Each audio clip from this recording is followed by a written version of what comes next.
Hello, my dear friends. This is Svet, and you're watching my channel, Advanced Occult Brainstorming TV. And on this channel, I share my discoveries and conclusions from my research of the occult, conspiracies, allegories and metaphors of comparative mythology, scriptures, symbolism, artifacts, juxtaposing them to the modern scientific theories and hypotheses and alternative, aka conspiracy theories, as well as my personal observations as a sociologist. Actually, I am a sociologist and I do hold a diploma of one. So let's get into it.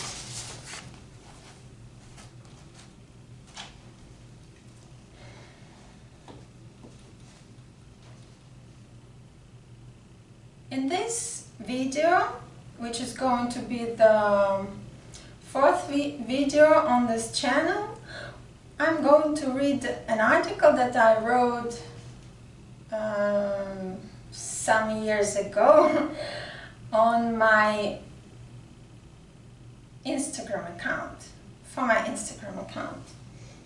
My Instagram account is called Occult Svetlana. I'm going to show it to you.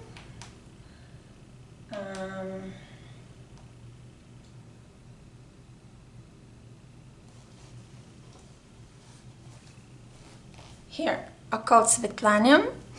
We are going to scroll down here.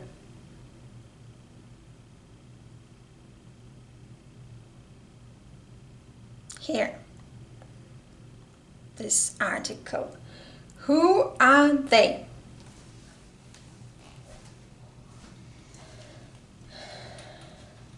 I have asked ChatGPT to proofread my article because back then there were no chatbots yet, and since English is not my native language, I think this is better to delegate proofreading to a chatbot. So who are they? Who conquered the planet? Who destroyed the high-tech antique paradise civilization? Who arranged the Great Deluge, Meltrix, Mudflood? Who is collecting loosh or havoc?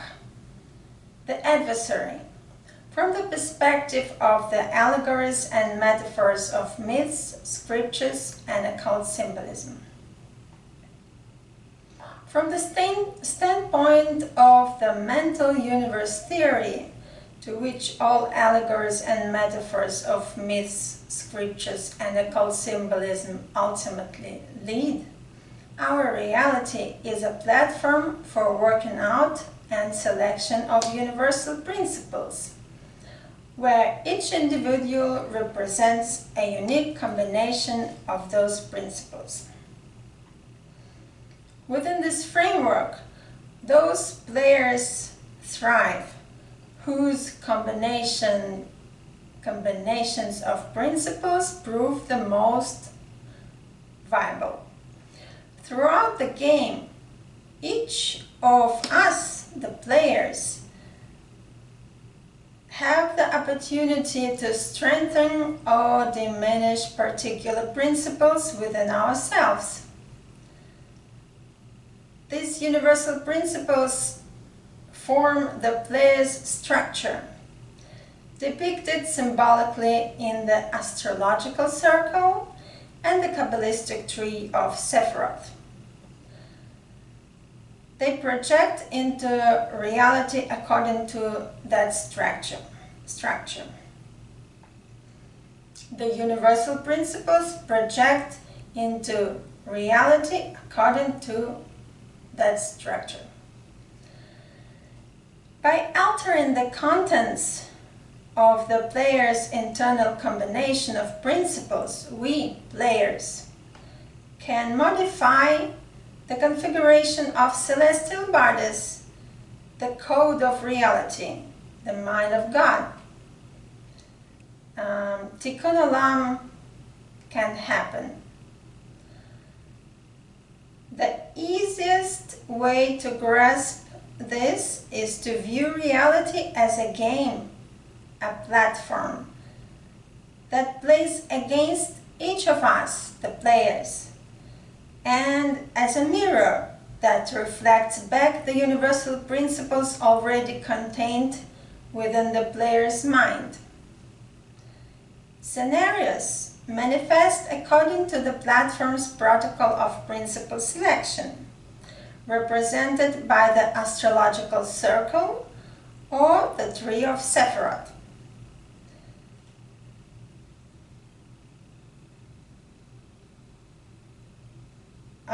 Those principles are still unknown to the players, unfortunately.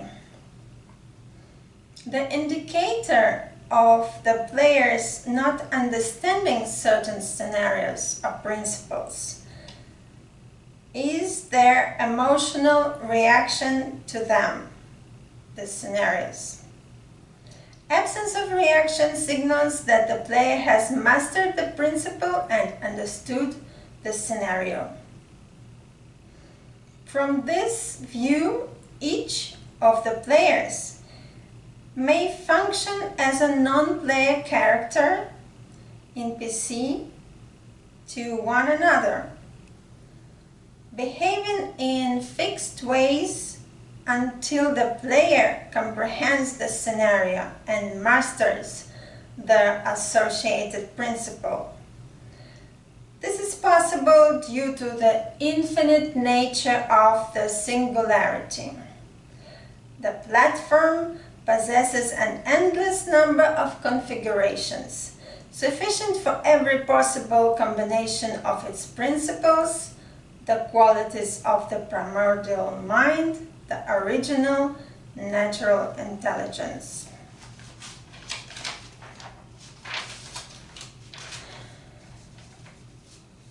According to my research, what occurred on the previous level of the game, what alternative history researchers call the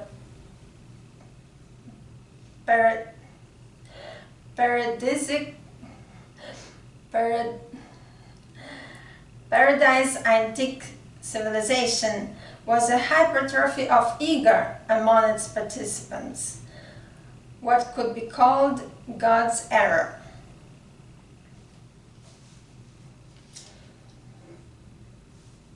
Sorry for that.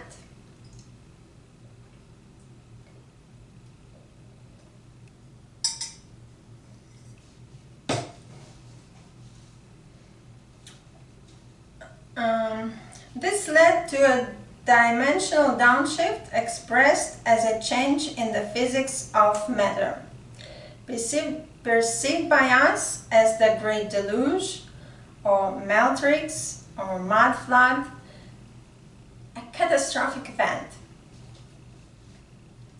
A catastrophic event, or as we can say, matrix reset. After that downshift, a new level of game was created so that the players with hypertrophied egos could work through their imbalance. The new physics of matter manifested in a further polarization of mind and substance, forming alongside the original vertical duality of the black and white hole star, polar star, the Earth's axis, fire and earth elements, addition and subtraction in the numeric matrix magnetism. So the polar star, Earth's kernel, is this first polarization, as I explained in the previous videos, about the reality model. This is the chaos against order. A horizontal duality of the sun and moon axis, air and water elements, multiplication and division in the numeric matrix, electricity.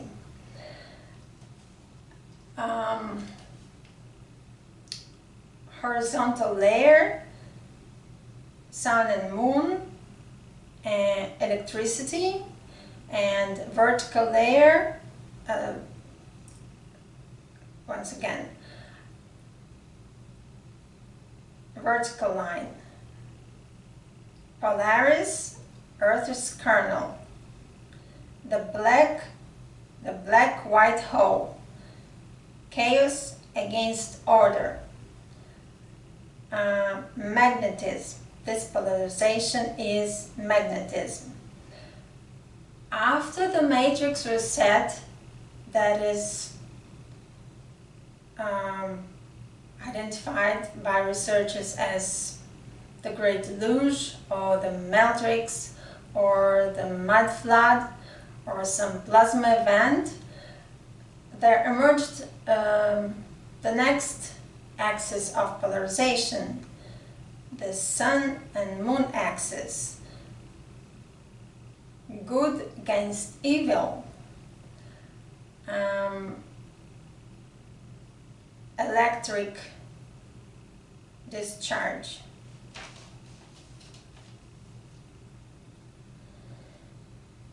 Thus occurred the allegorical crucifixion of the mind.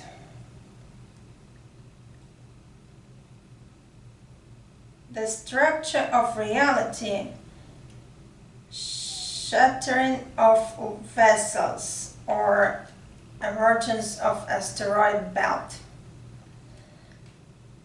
Adam, Sun, and Eve, electron, moon were created. From the original Adam Kadmon, the perfect one.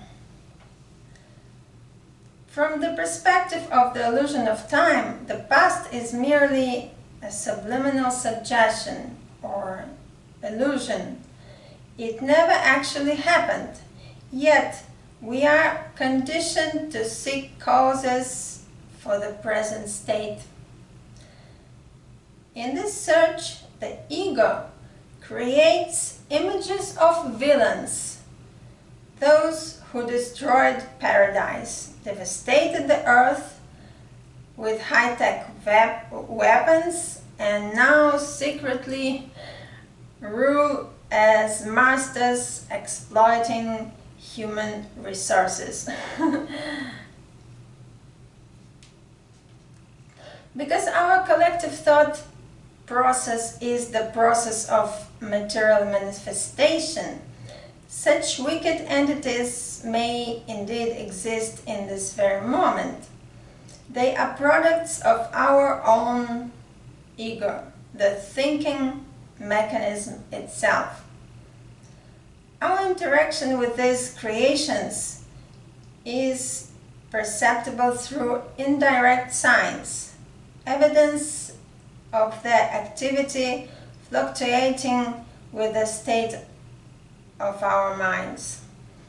The extreme form of interaction should the ego persist in opposition to the outer world, might manifest as capture, torment, or symbolic consumption. The archetype of being sacrificed in satanic ritual.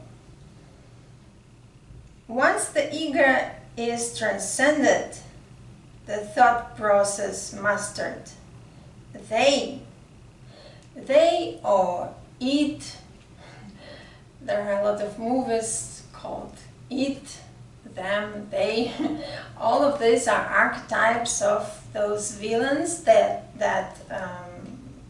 our thinking process, the ego, creates. To explain our current state, because it can't bear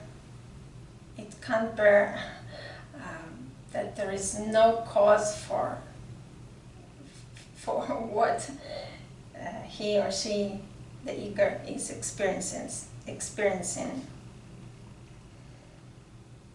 Once the ego is transcended, the thought process mastered, they lose influence or vanish entirely.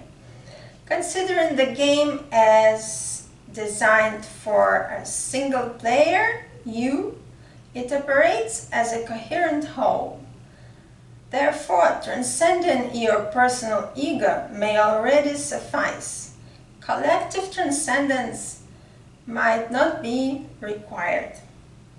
These are my speculative conclusions based on mythological and occult symbolic research at this stage, subject to further investigation.